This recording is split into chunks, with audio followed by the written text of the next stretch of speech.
మాధవ్ మీద తన ప్రేమను బయటపెట్టిన మనీషా ఆనందంలో కుటుంబ సభ్యులు. మనీషా మాధవ్ మీద నిజంగానే తన ప్రేమను బయటపెట్టిందా? శైలు ప్రెగ్నెంట్ కాదన్న విషయం తెలిసిన కుటుంబ సభ్యులు ఇప్పుడు ఏం చేయబోతున్నారు? పొదరిల్లు సీరియల్ రాబోతున్నటువంటి ఎపిసోడ్స్లో అసలు ఏం జరగబోతోంది? టీవీలో కన్నా ముందుగా తెలుసుకోవాలి అనుకుంటున్నారా? అయితే వెంటనే ఛానల్ని సబ్స్క్రైబ్ చేసి పక్కనే ఉన్న బెల్ ఐకాన్పై ట్యాప్ చేయండి. అప్పుడే మేము పెట్టే ప్రతి వీడియో కూడా నోటిఫికేషన్ రూపంలో మీ వరకు వస్తుంది. వీడియోని లైక్ చేయడం, మీ ఫ్రెండ్స్ అండ్ ఫ్యామిలీ మెంబర్స్తో షేర్ చేసుకోవడం మాత్రం మర్చిపోవద్దండి. మీరిచ్చే ఒక్క లైక్ మాకెంతో సపోర్ట్ ఇంకా ఎంకరేజ్మెంట్గా ఉంటుంది. శైలు ప్రెగ్నెంట్ కాదన్న విషయం తెలిసి శైలు వాళ్ళ ఇంట్లో వాళ్ళు ఒక్కసారిగా షాక్ అవుతారు. పెళ్లి తప్పించుకోవడం కోసం ఇంత పెద్ద అబద్ధం చెప్పింది అంటే కేశవని పెళ్లి చేసుకోవాలని ఎంత గట్టిగా నిర్ణయించుకుందో వాళ్ళకి అర్థమవుతుంది. ఇక తన అన్నయ్యకు పెళ్లి జరిగిన తర్వాత మంచి ముహూర్తం చూసి శైలుకి కేశవకి పెళ్లి జరిపిస్తాము అని చెప్పి శైలు వాళ్ళ అమ్మ నాన్న చెప్పడంతో కేశవ చక్రి ఇద్దరు కూడా ఇంటికి వచ్చేస్తారు.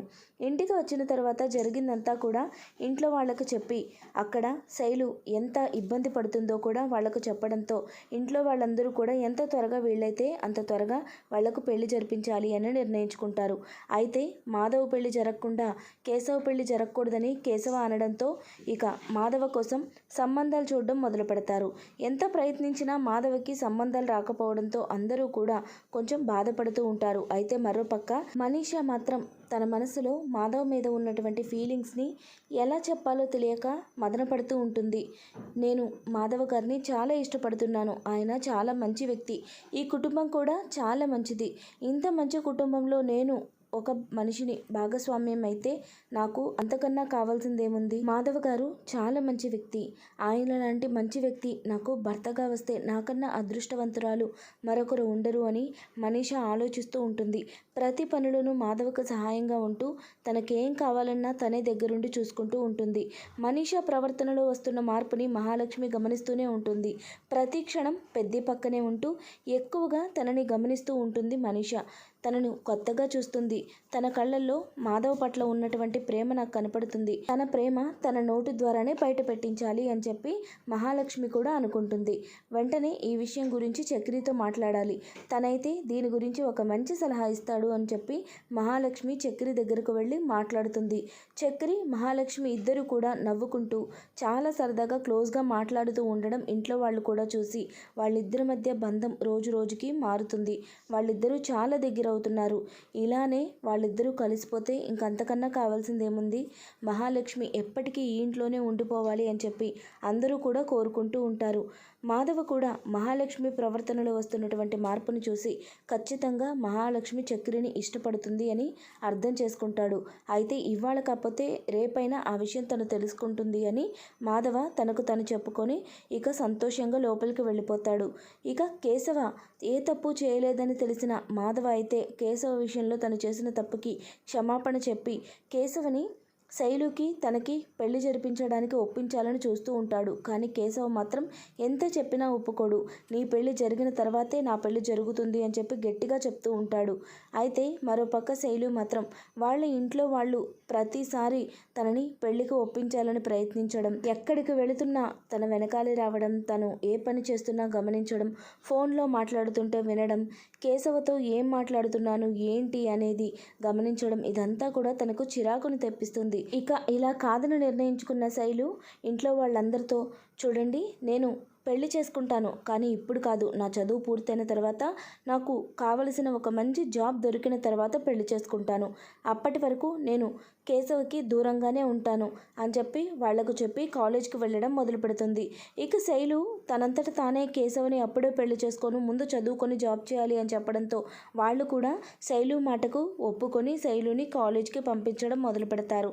మరోపక్క మనీషా ఎక్కడ ఉంది అని వెతుకుతున్న తన బావకైతే మనీషా అదే ఊళ్ళో ఉందని, బన్సీ స్నేహితుల ఇంట్లో ఉందని తెలియడంతో వాళ్ళ అడ్రస్ కోసం వెతుక్కుంటూ బృందావనానికి చేరుకుంటాడు.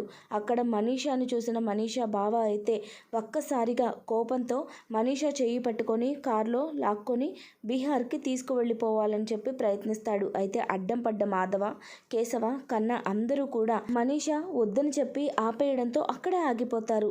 చాలా కోపంగా చాలా బాధగా మనీషా అయితే వాళ్ళ బావతో, నాకు ఈ పెళ్లి ఇష్టం లేదు, నేను మరొక వ్యక్తిని ప్రేమిస్తున్నాను అని చెప్తుంది. కానీ ఎంత చెప్పినా తన బావ పట్టించుకోకుండా మనీషాని కారులో ఎక్కించుకొని వెళ్ళిపోతూ ఉంటాడు. అయితే మనీషా అలా ఇంట్లో నుంచి సడన్గా బలవంతంగా తన బావతో వెళ్ళిపోవడం చూసిన మాధవ అయితే చాలా బాధపడుతూ ఉంటాడు. తన కళ్ళల్లో నుంచి నీళ్లు కారిపోతూ ఉంటాయి. మాధవ అంత బాధపడడం చూసిన కన్నా, కేశవ, మహాలక్ష్మి అయితే మనీషా మీద తనకు కూడా ప్రేమ ఉందని అర్థం చేసుకుంటారు. వెంటనే మాధవని ఒప్పించడానికి ప్రయత్నిస్తారు. మనీషాకి మాధవకి పెళ్లి జరిపించడానికి మాధవ ఒప్పుకుంటే చాలు అని చెప్పి మాధవని పదే పదే అడుగుతూ ఉంటారు. కానీ మాధవ్ మాత్రం మనీషా చాలా మంచి అమ్మాయి, తనకు నేను సరైన వ్యక్తిని కాదు, నాకు ఆల్రెడీ అంతకుముందే గాయత్రి భార్య అవ్వాలి అనుకుంది, కానీ నాకు దూరం అయిపోయింది. ఇప్పుడు నేను మనీషాని ఇష్టపడితే తనకు చూడు ఎలా జరిగిందో, తన బావతో వెళ్ళిపోవాల్సి వచ్చింది. నా జీవితంలో నేను ఎవరిని ఇష్టపడ్డా నాకు దూరం అయిపోతారేమో, అందుకే నేను మనీషా మీద ఉన్నటువంటి నా ప్రేమని చెప్పలేదు. మనీషా చాలా మంచి అమ్మాయి, తనకి తన బావ కరెక్ట్ కాదు, తనని ఎలాగైనా కాపాడాలి, కానీ తనని ఒక మంచి వ్యక్తికి ఇచ్చి పెళ్లి చేద్దామని చెప్పి వాళ్ళందరితో అంటూ ఉండగా మహాలక్ష్మి మాత్రం ఇంకా చెప్పింది చాలు ఆపు పెద్ది, నువ్వు పదే పదే ఆ జాతకం దోషం ఇవే పట్టించుకుంటున్నావు. మనం అన్ని రకాల పూజలు చేసింది ఎందుకు?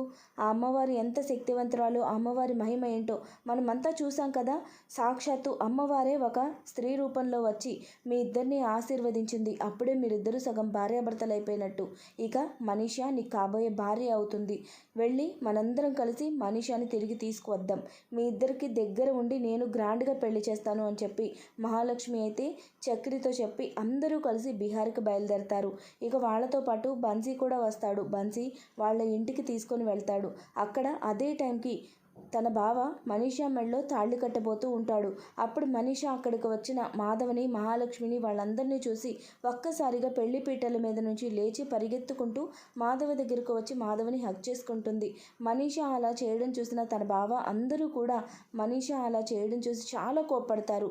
అక్కడికి వచ్చిన వాళ్ళందరినీ చూసి చంపేయాలని చెప్పి మనీషా బావ రాబోతూ ఉండగా మనీషా అడ్డం పడి, నేను తనని ప్రేమిస్తున్నాను, నాకు తనంటే చాలా ఇష్టం, తన మీద చెయ్యి వేస్తే మర్యాదగా ఉండదు, నా జీవితం నా ఇష్టం అని చెప్పి అందరి ముందు ధైర్యంగా చెప్పడంతో మనీషా వాళ్ళ తల్లిదండ్రులు, తన బావ అందరూ కూడా సైలెంట్ అయిపోతారు. ఇక ఏం చేసేది లేక వాళ్ళందరూ కూడా మనీషా వాళ్ళ బావని అక్కడి నుంచి దూరంగా తీసుకువెళ్ళిపోతారు. ఇక మనీషా మాధవతో, నాకు మీరంటే చాలా ఇష్టం, మీకు దూరంగా నేను ఉండలేను, నాకు మీరన్నా మీ కుటుంబం అన్నా చాలా ఇష్టం, దయచేసి నన్ను మీ ఇంట్లో ఒక భాగం చేసుకోండి అని చెప్పి మాధవని మనీషా అడగడంతో మాధవ కూడా మనీషా దగ్గరకు వచ్చి, నాకు నువ్వంటే చాలా ఇష్టం, నేను కూడా నిన్ను ఇష్టపడుతున్నాను, మనిద్దరం పెళ్లి చేసుకుందామా అని అడుగుతాడు. ఆ మాటలు విన్న మనీషా అయితే ఒక్కసారిగా చాలా సంతోషపడుతుంది.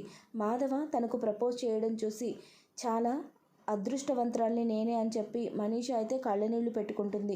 ఇక మహాలక్ష్మి మనీషా దగ్గరకు వచ్చి, అయిందేదో అయింది, ఇప్పుడు అంతా హ్యాపీయే కదా, పదండి మీ ఇద్దరికి దగ్గరుండి చాలా గ్రాండ్గా పెళ్లి జరిపిస్తాను అని చెప్పి మహాలక్ష్మి, చక్రి, కేశవ కన్నా అందరూ కూడా మనీషాని కారులో కూర్చోబెట్టుకొని అక్కడి నుంచి బృందావనానికి తీసుకువస్తారు. బన్సీ కూడా మహాలక్ష్మి అలా దగ్గర ఉండి ఘనంగా తన చెల్లికి అలాగే మాధవకి పెళ్లి చేయడం చూసి చాలా సంతోషపడతాడు. మనీషాకి ఇంత మంచి కుటుంబం దొరకడం తన అదృష్టం అని చెప్పి బన్సీ కళ్ళనీళ్ళు పెట్టుకుంటాడు. ఈ విధంగా మాధవ ఇంకా మనీషా ఒక్కటి కాబోతున్నారు. వాళ్ళ జీవితంలో ఎన్నో సంతోషాలు రాబోతున్నాయి. చూశారు కదండి, పొదరిల్లు సీరియల్ రాబోతున్నటువంటి అప్కమింగ్ ఎపిసోడ్స్లో ఖచ్చితంగా జరగబోయేది ఇదే. వీడియో నచ్చినట్లయితే తప్పకుండా లైక్ చేయండి, ఛానల్ని సబ్స్క్రైబ్ చేసుకోండి. Thanks for watching friends.